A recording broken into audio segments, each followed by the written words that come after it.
So జనరల్‌గా ఇప్పుడు ఈ స్కిల్స్ నేర్చుకుంటున్నప్పుడు స్టూడెంట్స్ చేస్తున్న మిస్టేక్స్ ఏంటి? ఎక్కడ డిస్ట్రాక్ట్ అవుతూ ఉన్నారు? స్టూడెంట్ డిస్ట్రాక్షన్ అనేది ఇంజనీరింగ్ అయిపోయిన తర్వాత స్టార్ట్ అవుతుంది అనే దానికంటే వాళ్ళు ఇంజనీరింగ్ జాయిన్ అయినక్కడి నుంచి స్టార్ట్ అవుతుంది. ఎందుకు అంటే ఇంటర్మీడియట్ వరకు స్టూడెంట్ పేరెంట్స్ గైడ్లైన్స్లో వెళ్తూ ఉంటారు. ఇంజనీరింగ్కి వచ్చేసరికి ఏంటంటే ఒక్కసారే తనకు ఫ్రీడమ్ వస్తుంది, హ్మ్. చేతికి మొబైల్ వస్తుంది, పెద్దవాళ్ళు అయిపోయినట్టు ఫీల్ పెద్దవాళ్ళు అవుతూ ఉంటారు అయిపోతుంటారు. ఇంకా. ఆ! సో వాళ్ళకి ఏమవుతుంది అంటే సోషల్ మీడియా అవేర్నెస్ ఎక్కువ పెరుగుతుంది, ఎక్కువ టైం దాని మీద స్పెండ్ చేస్తూ ఉంటారు. సో ఈజీ అట్రాక్ట్ పాయింట్స్ కొన్ని ఉంటాయి, సో అక్కడ డిస్ట్రాక్ట్ అవుతూ ఉంటారు.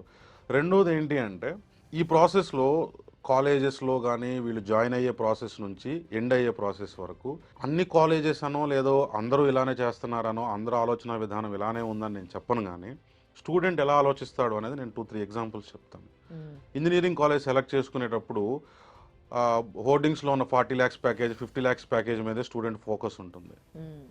సో ఆ కాలేజ్లో జాయిన్ అయితే ఆ శాలరీ వస్తుందని ఆలోచిస్తాడు, దానికోసం మనం ఏం చేయాలనే దాన్ని మిస్ అవుతున్నాం.